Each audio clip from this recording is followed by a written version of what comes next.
Njoo basi. Hivi una akili timamu kweli wewe?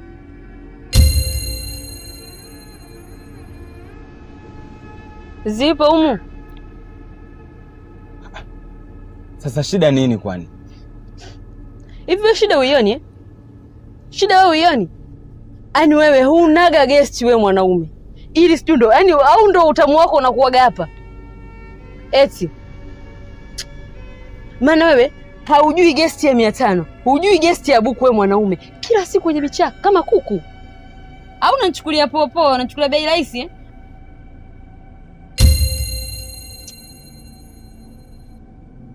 Guest gani mamangu inaruhusu wanafunzi? Wewe mwenyewe unajua kabisa sisi hatuwezi kwenda guest, wewe ni mwanafunzi. Hivi wewe, kwa ukiniangalia mimi nafanana na mwanafunzi? Au kuna guest huko ambao ukiingia inakuskani kwamba wewe mwanafunzi? Eti, nataka unipeleke mimi hiyo guest ambayo inaweza kukuzika mskani mtu huyu hapa mwanafunzi. Nimechoka baiza vichakani, nimechoka. Basi sawa, mimi nimekuelewa. Tufanye hii ni mara ya mwisho kabisa, sitarudia tena. Lakini hata moja tu, unajua nimekumisi mwezi mmoja mwingi. Na hii mara ya mwisho na kwaidi tufanye tu hapa haraka haraka afu hata kimoja tu. Mimi nimekumisi sana, mwezi mzima mwingi. Tufanye basi.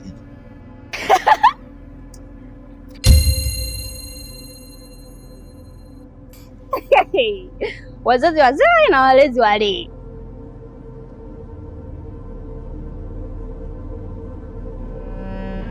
Nyema bwana, subiri nafuata huko ndo nitawapata vizuri.